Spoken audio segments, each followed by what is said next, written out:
Quand on m'a proposé ce mandat, la première chose que j'ai faite, c'est de vérifier qu'aucun des 6 ne possédait mon appartement. Il paraît que d'ailleurs les 6 aujourd'hui viennent bénévolement. Alors moi pas.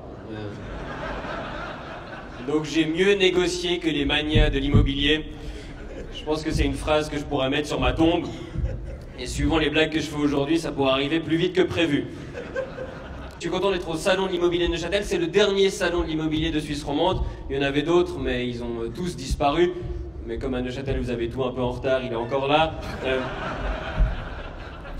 C'est bien qu'il y ait ce salon à Neuchâtel, ça bouge un peu. Moi, je viens parfois jouer à Neuchâtel et une fois j'ai googlé activité Neuchâtel et le premier résultat c'était que faire à Neuchâtel. J'ai cliqué, je pensais qu'il y aurait une liste d'activités. Non, c'était quelqu'un qui posait vraiment la question. Moi, je suis mauvais langue, une fois je suis venu en même temps que le festival des marionnettes de Neuchâtel, alors ça c'est génial. Hein. À Neuchâtel, il y a 2 fois dans l'année où il y a des corps inanimés qui ont besoin de l'aide d'autres personnes pour se déplacer. C'est le festival des marionnettes et la fête des vendanges. L'immobilier. L'immobilier, pour la majorité des Suisses, ça se résume au calvaire de quand on doit chercher un appartement. Moi, j'habite Lausanne, et trouver un appartement à Lausanne ou à Genève, c'est la merde. Si on les a assis sur des trônes, c'est principalement parce qu'ils font chier, hein, franchement. Moi, j'ai dressé une liste des choses qui sont plus agréables que de trouver un appartement dans une grande ville suisse. Se faire inciser un hémorroïde. Assister à l'intégrale de Patrick Bruel chantée par Ophélie Winter. Enterrer sa grand-mère, venir à Neuchâtel un jeudi soir, se découvrir une boule inquiétante dans le sein gauche, faire piquer son chien, avoir la chlamydia, faire son apprentissage chez Bernard Nico, faire son coming out dans une famille tchétchène. Bon, les 6 rois. Je vais commencer par le moins important. Pierre Colère, bonjour. Vous êtes là parce qu'il en fallait bien un pour le Jura. On l'a dit, c'est pas vraiment un baron de l'immobilier, il a 10 immeubles, donc dans le Jura, ça représente quoi? À peine la moitié des immeubles du canton, quoi. Franchement, par rapport aux autres, on aurait dû l'asseoir à la table des enfants. Il a dit dans une interview cette semaine, si j'avais le goût de l'argent, je ferais comme tous les autres promoteurs, des cages à lapins un peu partout. Donc les gars, si jamais il dit de la merde derrière votre dos, Pierre Colère, hein. En même temps, des cages à lapins, vous faites quoi, 1m60? C'est un 4 pièces et demi pour vous. Pierre Colère, c'est un peu le merdier dans sa tête. Hein. Il a ouvert un musée à Porrentruy. Il y a le MoMA à New York, il a appelé ça le Popa à Porrentruy. Quoi. Il hésitait à l'ouvrir à Courtétel, mais ça aurait fait le caca, c'est pas vendeur du tout. Quoi. Il a quitté la mairie de Léman quand il était à court d'idées. Bon, en même temps, quand ta meilleure idée, c'est organiser Miss Chine de Léman, t'es vite à court d'idées, quand même. Et qu'est-ce qu'on fait quand on n'a plus d'idées? Exactement, de l'immobilier, voilà.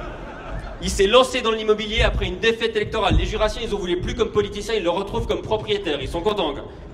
Il s'est lancé dans l'immobilier après la politique. C'est Donald Trump à l'envers. Pierre Colère, mesdames et messieurs.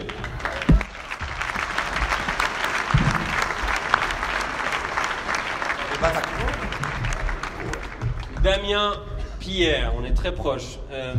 Vous avez construit un aéropôle à Payerne, un pôle médiatique à Villars-sur-Glâne et un pôle d'innovation à Marly. Le mec, il construit des pôles. Il se prend pour Dieu. Non, il se prend pour mieux que Dieu. Dieu, il avait que 2 pôles, puis hier, il en a 3. Et il est propriétaire de la Télévo Fribourg. Donc si jamais aujourd'hui, il se répète un peu, c'est en hommage à sa grille de programmation. D'ailleurs, pour préparer mon intervention, j'étais sur le site de la Télévo Fribourg. Ah oui, s'il y a des employés de la télé, c'était moi sur votre site tout à l'heure. Je pensais que t'es en train de déboucher le champagne. C'est bon, ça démarre, on a un visiteur. Non, c'était juste moi, vous inquiétez pas. Abdallah Chatila, bonjour. C'est quand même un jour historique. On a Abdallah, Tintin et les Dupont au même endroit. Abdallah dans Tintin, c'était le sale gamin à qui le capitaine Haddock arrêtait pas de donner des fessées. Non, calmez-vous Bernard Nico, c'est pas une invitation. J'ai pas grand chose à dire sur Abdallah Chatila parce qu'il est discret puis parce qu'il était 16h et j'étais dans la merde. Abdallah Chatila, merci beaucoup.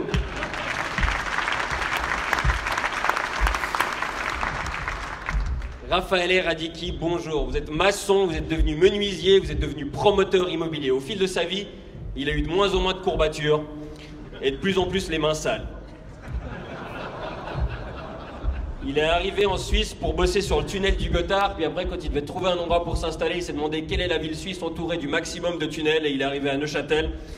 C'est énorme, venir à Neuchâtel au bout du 10e tunnel, quand t'es en voiture, tu commences à être jaloux de Lady Di. Je vais pas trop me moquer de Monsieur Radicchi non plus, déjà parce que je sais pas qui c'est. Puis ensuite, je sais pas, Radicchi, immobilier, italien, il a la gueule de Martin Scorsese, il porte des chapeaux Borsalino, je crois qu'il a googlé le kit du parfait petit mafieux, j'ai un peu peur quand même.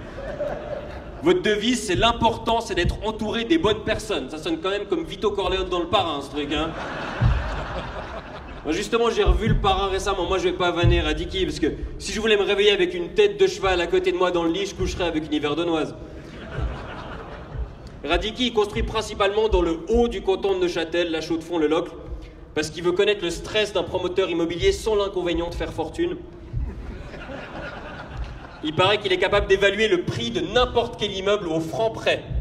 Puis après, il divise le prix par deux dans sa tête et il fait une offre que vous ne pouvez pas refuser. Dans ses loisirs, il indique le sudoku.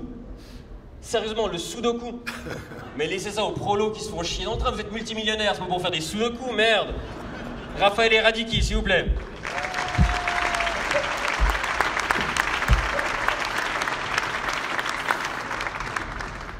Christian Constantin, bonjour. Si on devait faire un salon de l'immobilier en Valais, ce serait dans le salon de Christian Constantin.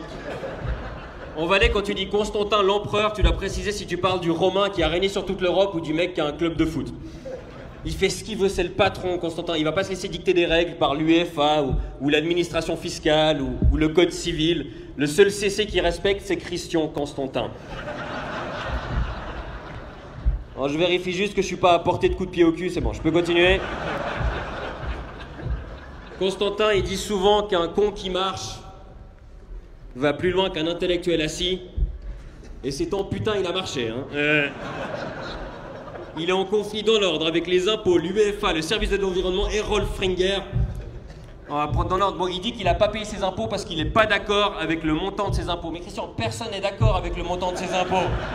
Mais nous, on paye quand même. Moi, j'aimerais bien voir le mec des impôts. J'aimerais bien voir l'inspecteur fiscal qu'ils vont envoyer chez CC pour le contrôle fiscal, quoi. Ils vont lui refiler les tenues anti-émeutes du G8, quoi. Il a eu une amende de l'UEFA de 450 balles, une amende de l'UEFA de 80 000 balles, une amende de 450 balles parce qu'il a allumé un bidon d'huile en haut du Cervin. Il paraît que c'était une opération de communication. Moi, je savais que le Valais était un peu en retard, mais je pensais qu'ils avaient dépassé le stade des signaux de fumée, quand même. Bon, c'est la dernière ligne droite pour Sion 2026, maintenant. Et le comité d'organisation de Sion 2026 s'est déjà mis à l'esprit olympique, puisque comme Oscar Pistorius, il a perdu 2 de ses membres.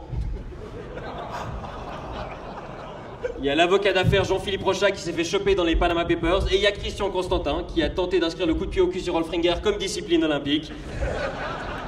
Il a démissionné du comité, mais il continue la campagne. Il a fait envoyer récemment dans tout le Valais 170 000 ouvrages d'un livre sur sa vie, qui est envoyé gratuitement aux Valaisans. Alors ces jeux, ce sera ceux de l'écologie, apparemment, dès qu'on aura fini de déboiser l'Amazonie pour raconter la vie de Constantin. C'est vrai que Constantin, il dit qu'il est écolo. T'as garé où l'hélico aujourd'hui, Chaux-de-Fonds ? Bon, il y a pas mal d'arguments pour lire ce bouquin. C'est vrai qu'il n'a pas une vie banale. Le bouquin est gratuit, il fait que 61 pages et surtout, c'est pas lui qui l'a écrit. Récemment, il a annulé un séjour dans un palace 5 étoiles à Montreux pour ses joueurs de foot. Il a dit quand on joue comme ça, on mérite pas de poser son cul dans un 5 étoiles. Et pour les punir, il les a fait dormir dans son hôtel à Martigny. Bah, vous êtes jamais allé dormir dans son hôtel à Martigny, sinon ça vous aurait fait rire. Il y loge tous ses joueurs et je comprends pourquoi quand tu travailles dans une de ses chambres, t'es pas en retard à l'entraînement, t'as qu'une envie, c'est sortir, quoi. Christian, je dis pas que ton hôtel il est vieillot, mais dans ma chambre, la Bible, elle avait pas encore le Nouveau Testament.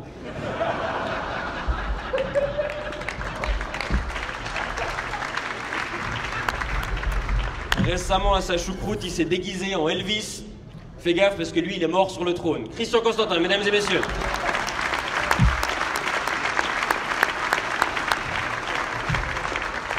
Et on termine avec Bernard Nico. Alors, Christian Constantin et Bernard Nico, ils sont amis, parce qu'ils aiment bien mutuellement les scandales de l'un, ça détourne l'attention des conneries de l'autre et vice-versa.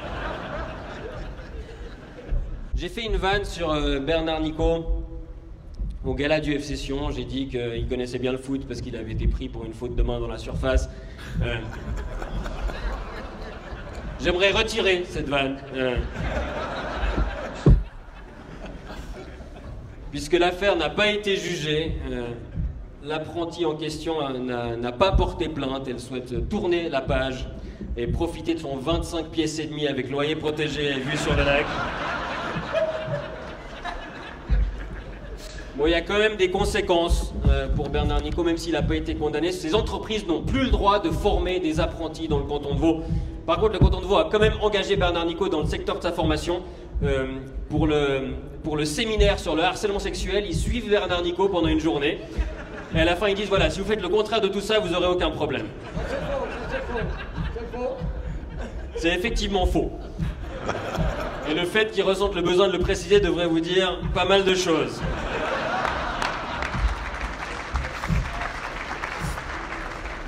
Non, il s'est défendu dans cette affaire, il s'est défendu dans la presse. Il a dit oui, mais j'ai été provoqué et c'était une petite tape amicale sur la fesse gauche qui a duré 8 secondes. Alors déjà, une tape amicale sur les fesses, c'est une définition complexe de l'amitié, quoi. Moi, mes potes, je leur mets rarement des olives, quand même. Non, non, monsieur le juge, c'était une bifle purement amicale, je vous jure. Et 8 secondes. 8 secondes.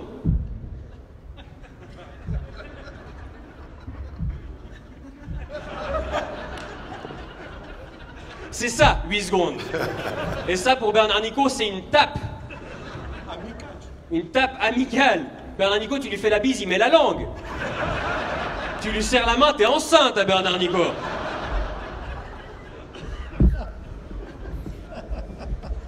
Dans un article du Temps, il y a ses collaborateurs qui ont dit que Bernard Nicot, c'est un professionnel, mais il a des gestes déplacés et il est très tactile avec les jolies femmes. Voilà, c'est pas un gros porc, il est tactile, il confond juste les femmes et les smartphones, c'est pas sa faute.